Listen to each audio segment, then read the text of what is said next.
You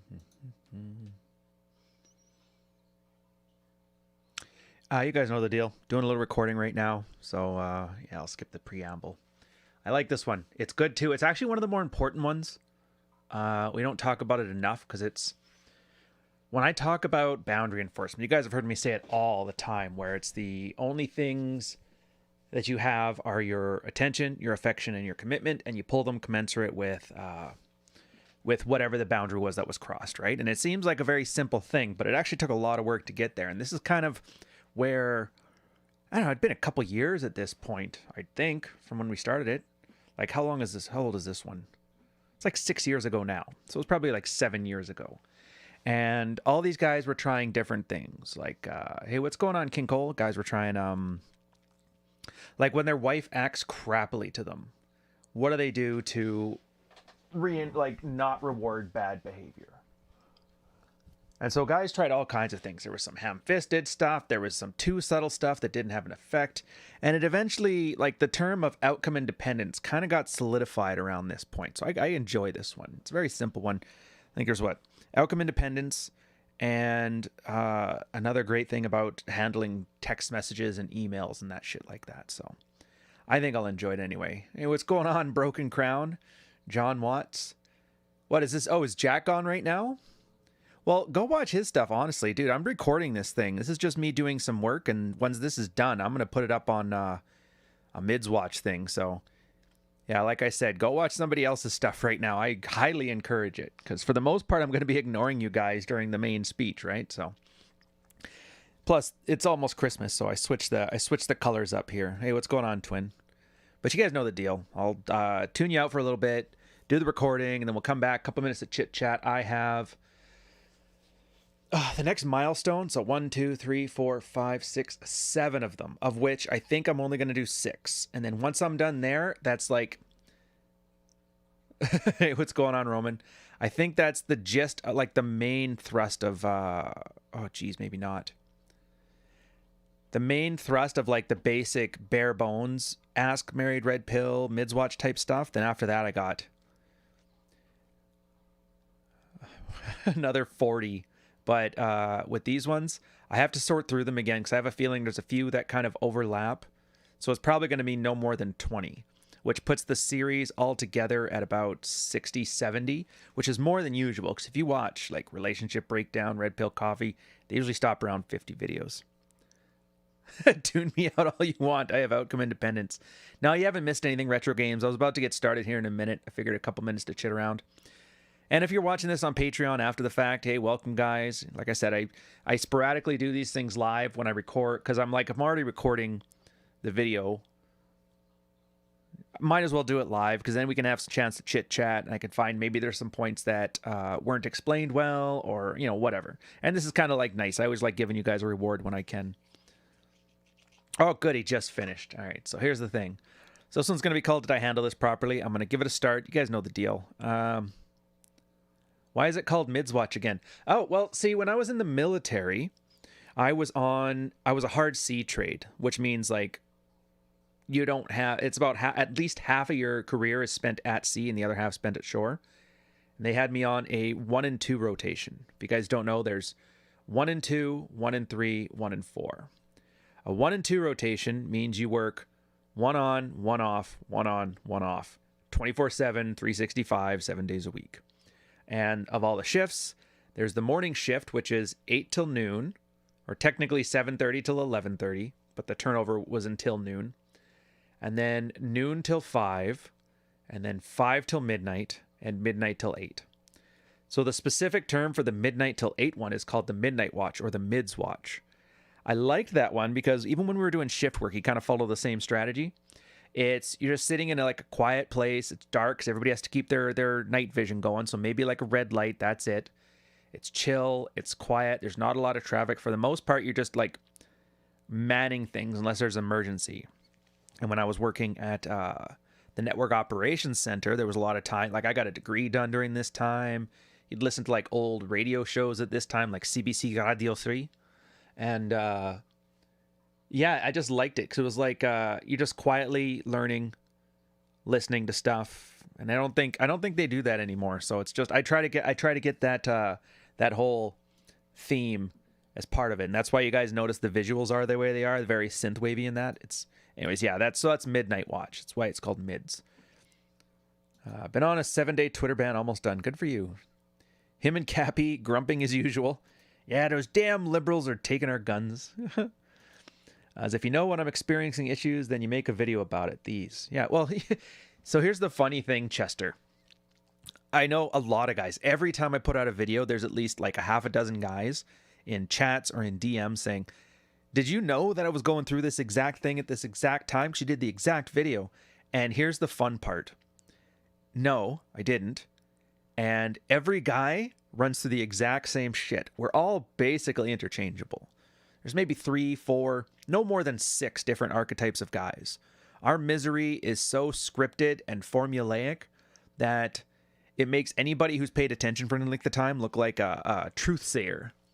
So yeah, it's like everybody's going to see some of this stuff resonating through. And it's one of those things that I like about you guys as an audience as opposed to everybody else that I make fun of all the time. It's that you guys are going to start seeing, what do they say, the code for the Matrix, right? You're going to start seeing these things pop up and you're going to realize like Red Pill's not just a bunch of catchy slogans and, you know, Don DeMarco and White Bull and kicking chicks off and holding, like you're not going to see any of that. You're going to see actual shit that helps you in your life. You're basically becoming your own shrink, your own workout coach, your own nutritionist, your own pastor, your own best buddy. And then you realize it's not hard once you get those base skills in place. It's not hard to be a goddamn superhero. And then you do with that what you will and you fuck off, right? So reminds me of doing food delivery late at night. There was a romantic loneliness to it. I like actually how you put that. A romantic loneliness. I'm going to steal that phrase. Anyways, I'm going to start recording because I want to try and get as many of these done as I can today here. And I don't want to waste my voice because it kills me. 3, 2, 1, go. The guy's asking if he handled it properly. What can I say? No. And yes, maybe. Welcome, Mids Watch. Ryan, how you guys doing? It's being recorded at the Christmas season, so I don't know if I'm putting my visuals on here or if it's just going to go like full-on radio audio, but I got the Christmas synth lights in the background to kind of keep us in the Christmas mood. So this one, it's actually a very important field report. It kind of solidified a lot of things that we had been talking about. It's about 6 years old as of the time I'm making this video. And for the 2 years previously to that, we were always trying to sort out what the term outcome independence meant. And this is going to be a good example of 2 things. The first is the difference between outcome dependence and outcome independence and why you'd want to use it. And the second one is why texting is for logistics only, but guy handled it all right. So I'll get right into it. It's pretty short. The guy here, Red Pill Struggle, been running his MAP, male action plan, for 3 months. His sexual market value is the highest it's ever been, which, look, at 3 months, you're not fundamentally going to change much, other than you feel better because you're making progress. So, like, I don't want to deflate people who have been doing it for 3 months. Just be aware of where you're at. Hasn't had sex in over a month. She initiated, was great too. He's tried 4 times in the last 3 days, and no luck. It's just been okay and no. So she started working out recently. He's been at it for 3 months. He's been encouraging her, so there's some improvement. She rarely does housework, but she's improving because he's being more assertive about getting things done around the house. She's a stay-at-home mom, if you guys don't know. He's not telling her to get home from work and start cleaning. We tease each other quite a bit. She's more touchy-feely. Also brings up that I used to be such a slob, and now I've changed. It doesn't even look the same. So the point is, he's making good progress here, and this is the part that gets him. So this morning, getting ready for work, he says he's headed out later, babe. Didn't hug and didn't kiss her because she had just rejected his advances the night before. She asked him if the son is dressed. We have an agreement that if she lays out the clothes, I'll get him ready, since she takes him to daycare. It's like, so she didn't lay it out. And he's like, no, I didn't. And then he leaves. She blows up. He goes, gets some clothes while saying, this is why I don't want to have, or she says that, this is why we don't want to have sex, which is always funny, by the way. As soon as something like gets under a girl's feathers, they bring up this kind of stuff. It's literal chore play. You know, if you put the kids' clothes out more, maybe we'd have sex more often. And I always kind of laugh when I see these ones because I'm like, you can tell when somebody's like not getting their way because that's the first response girls go to. So When you see Rolo tweeting those tweets about the only agency a woman has is ultimately her sexuality, and you can laugh and call it misogynist, but then you just see, yeah, I've seen this like 30 times, 30 times in the month. Every time I do something that's not whatever she wants, she throws it in my face. So he's not wrong. He is just a dick. So he dresses the kid, gives the kid a goodbye before he leaves. Or a hug goodbye. Sorry, I read it wrong. So then she starts blowing up his phone. I'm trying really hard to like you again, but you're making it very hard. You've really got to stop this hard-ass attitude you have. I want nothing to do with it. Next text, like, maybe if you go back to your sweet attitude, you'd get what you want. And I'm sorry I didn't have the clothes set out. I've been working my butt off cleaning every single room in the house by myself. Meanwhile, he's like, I got a new job. We're relocating. I've been handling things outside of the house. I'm busy as hell. Everybody's busy. And she's like, be grateful. So 10 minutes later, another text. Look, I'm sorry. You frustrate me so much with your hardness. I'm calmed down now, but I'm being real. I don't like it at all. I wish you could find a happy medium. And then another text from, like, you see this, though? It's like 15 texts in there. I want to move and start new and fresh, but I don't want to be married to a dictator that's mean to his wife. Another text. And that's what you are. Another text. And if that's not something you're willing to work on with me, then let me know before I make decisions on where to work. And then 30 minutes later, he gets a phone call. And then some phone conversation. He's like, did you get those texts? He's like, you texted me? He's like, of course I read them, but he didn't tell her. By the way, that's important. She goes, yeah, I'm pissed off at you. And he goes, oh, you're mad? Well, I'll read them when I get to work. Yeah, I am. I worked really hard on getting the house ready to sell. And he's like, you've done great. And she has. So, and then the conversation tone completely changes like nothing was ever bothering her. Responds to the text, or responds back to the text with a meme of a picture of a guy about to grab an angry boob that says, when she mad, but you're still going to touch them anyway. And she starts laughing. So he's like, at first I was pissed about the texts, but then I reminded themselves, those are her feelings, not mine, and what I would really lose if she left, and I'm not going to bring attention to her denying me because outcome independence, did I handle this properly? So I'm going to get to the main part of this. There's two parts to this, but the part that I want to focus on that's not really addressed in this field report specifically is the texting.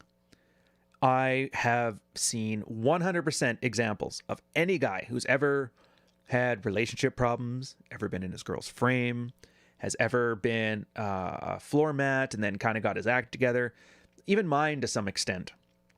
I remember this. You start acting, and we call it, it's like rational egoism. You start giving a shit about yourself. You start treating yourself like the primary focus of your life because everybody else is doing that to them. So you might as well play the same game. You know, it's that Peterson thing. Like, you got to play the iterative games. It's like, in this case, yeah, it's like looking out for number one and then everybody else is number two. Put on your own mask for putting on everybody else's on the airplane, right? So it's kind of neat. So all those texts, those are feelings. That's it. There's no real conversation to have here. And the problem with girls texting you their feelings is that you're seeing an open communication style. So text, there's no feelings in it, no nothing. It's just words. You're getting the text there, so you naturally want to respond with text back. You start arguing very logical frontal lobe stuff, but it's an emotional argument. So all this does is it reinforces that she is higher on the status thing because you're either fighting against her emotions, saying they're invalid, which strengthens them in her mind. If you don't believe me, ask anybody in politics when you start arguing with the other side and how they just get more entrenched. Or you start trying to placate them, in which case you also admit they have higher status just by the tone of your voice. So just don't answer them. And if you get grief about it, this is not a bad answer. It's like, oh, you sent them? I didn't know. Easier answer for that is, look, if it's important, it's face-to-face important. I'll be home in a bit. You set your tone, you set your boundaries, you realize there's no winning play, so the best move is just not to play at all. Get to the next part too. It's again, and then Jack's take on it was, he's like, this isn't OI at all. It's like, let's review. You take the outcome, you know, she has sex with you, and your actions, kiss and hug her goodbye, versus the other outcome, she doesn't have sex with you, and then you passive-aggressively leave to work and leave your kid in pajamas. It seems like your responses are very fucking dependent on the outcome, right? So I realize it's tough to grasp. I mean, first of all, in the long run, the idea of responding to getting value with giving value is essentially dependent. Don't be considerate to people who treat you shitty. Clearly, that's a dependent reaction in that your considerate behavior only manifests if you receive considerate behavior. but you won't accomplish much by turning that into a micro response to being turned down for sex. That's why we stress it. So if you act like you did immediately after getting rejected, then it just reinforces bad messages. You come off as butthurt. You make it easier for her to hamster that nothing she ever does is worthy of value, so she may as well stop. You make her think, oh, he wants sex, but I'm not really feeling it, but if I say no, he'll cry, which makes her avoid the situations of intimacy where you could even suggest it. And from there, it's a long road to men Googling, why is my wife so hateful, ending up in the red pill. Welcome. He's like, I get it. You understand this. That's why you posted this. I do think you handled the phone part well, which I agree with. But if you find yourself acting OI in an immediate response, but internally fuming, then think of your response in terms of going through the motions instead of doing the exact opposite effect of what I would do otherwise. So here's an example. Say you had plans to go to the movies. You initiate sex with the wife. She says no. You get frustrated. Do you cancel your plans? No. But maybe there's less spark at the end of the night.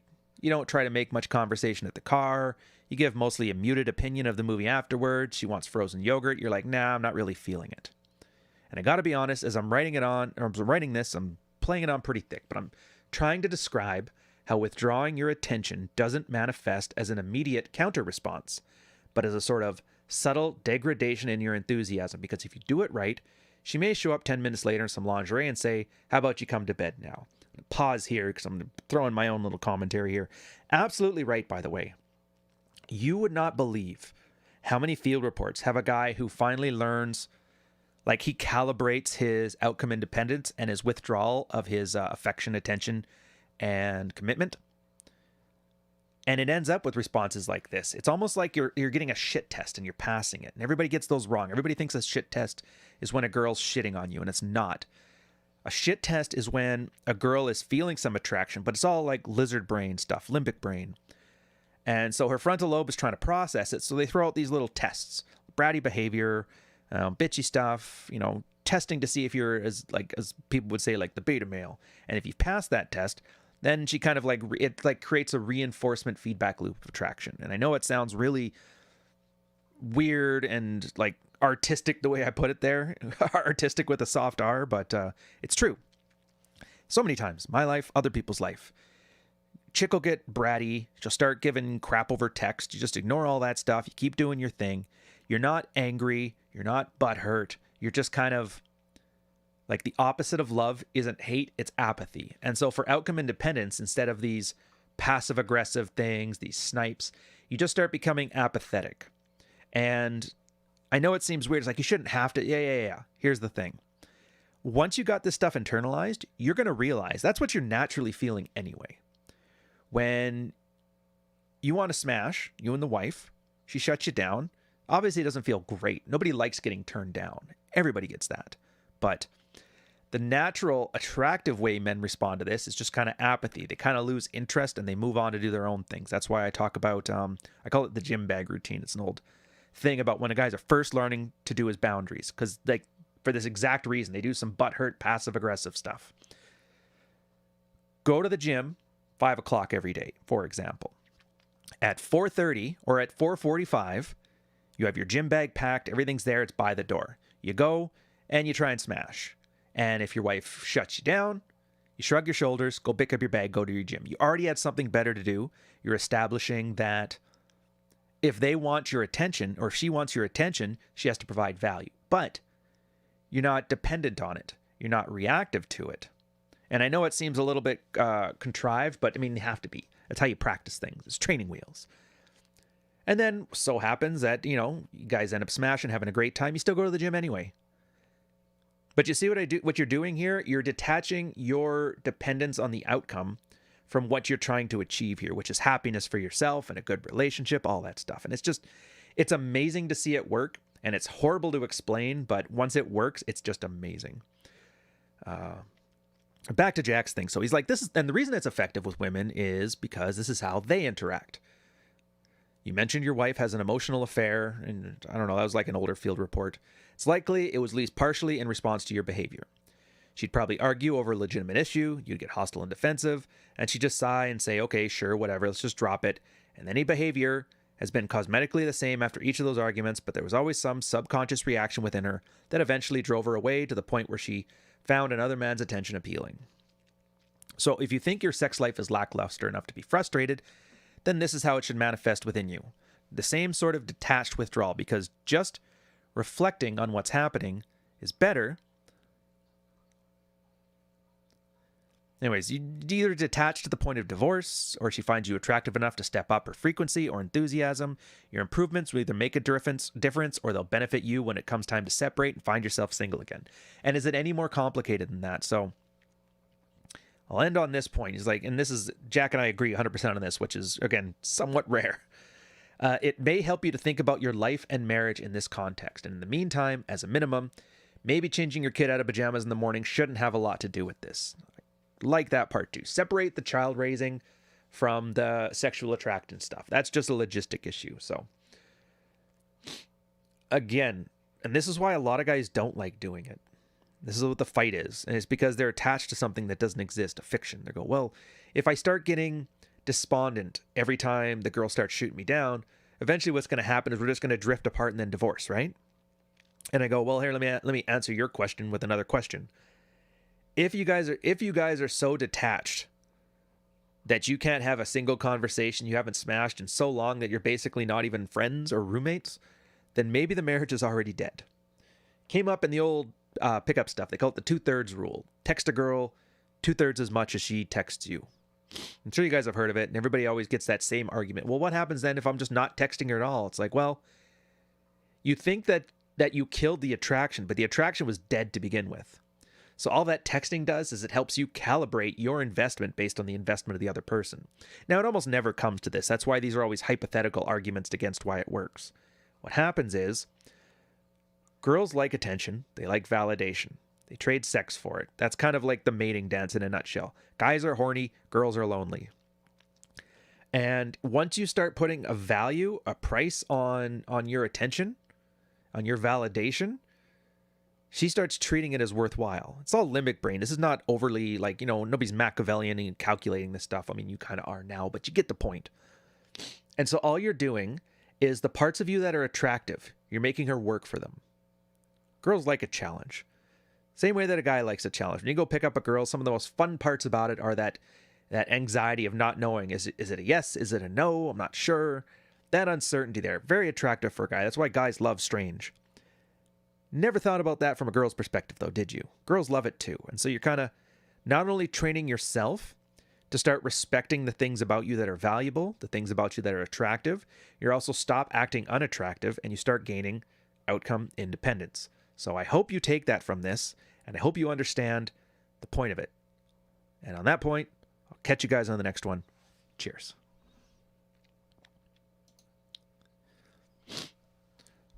Mohammed, thank you for the €5 super chat. How to maintain the flow after game starts working and you don't stop growing in a red pill perspective.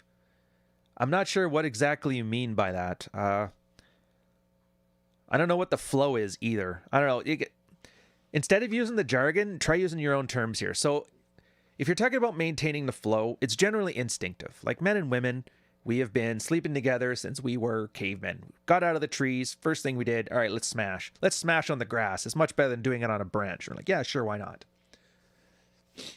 So the stuff's mostly instinctive. So what I would suggest here, and I don't know what flow means, so I'm just going to kind of throw it in the way I had wished you'd asked it. If you're going through a process and things are working for you, just keep doing what instinctively comes naturally. If it stops working for you, change that part, because that means it's obviously something that wasn't instinctive, that was drilled into your head as a young age. And that's the easy way to do it. Just be observant. If you're doing things and they're not attractive, stop doing them. If you're doing things and they're attractive, do them. If a girl you're talking with is doing things that are unattractive to you, don't reward them. If she's doing things that are very attractive to you or very comforting, then reward them. It really is that simple. And the devil's in the detail. So just like I said, if you pay attention to what's going on, it'll make much more sense. Hopefully that answers your question. The 2/3 rule, I like the sound of that. Oh, you've never heard of that? Yeah, dude, that's been like common as hell. I mean, I learned about that in the 2000s. But it was funny because guys would always do like the same way the wife here was doing those 18 texts about her feelings. Guys would do that shit to girls and it would dry them out right quickly. And so one of the easiest things to do in one of their, the moon is made out of cheese, get them to work out 3 times a day kind of thing. Like, say the things to get them to act right, even if it's not entirely true. 2/3. If she texts you 3 times, text her twice.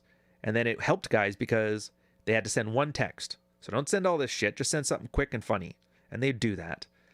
And then the girl would text back a bunch, and he would always be mysterious, keep some attraction to it, and it was fun. And then for other guys, when she wasn't interested in them, they're like, I texted 2/3 of the time, but I'm basically not texting at all then. It's like, yeah, then she just doesn't give a shit, dude. And you're wasting your time here when you should be going to text somebody else. Personally, I hate texting at all. I know it's a boomer take, but I just find, like, what's the point of it? Other than a logistic thing. Come here, meet here, get together here. Because nothing happens unless you guys are face to face. I don't play to that FaceTime nonsense. Yeah, song as old as time. Flow is keeping the good results without being caught in a relationship. Well, relationships aren't a goddamn accident. Like, you have to opt in.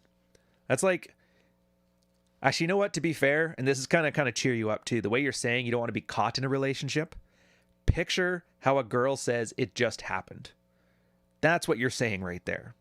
And the only way I've ever seen guys that were caught in a relationship is that the idea of making a girl they were dating feel bad hurts them to the point that they would rather subjugate their interests. If you don't want a relationship, don't get a relationship. If a girl's vying for a relationship with you and you don't want one, it's a rejection. And girls take rejection horribly. So just accept you're going to be the bad guy in that situation. If you can't accept that, then I guarantee you, if she pushes, if she cries, if she sleeps with you enough, eventually you're going to do that because you're terrified of hurting her feelings. So that's the easy answer for you. Hopefully that works. And if you're one of those guys that still like worries about hurting her feelings, then that's the problem to deal with, not so much the relationship or the flow. Okay, I'm gonna restart another one here. We got the next one coming up. What's this one? Parsing a fight. I like this one. Yeah, this is one about congruence test. You guys will like it. Anyways, keep an eye on the notifications. I'll have it up in about 5 minutes. Cheers, boys.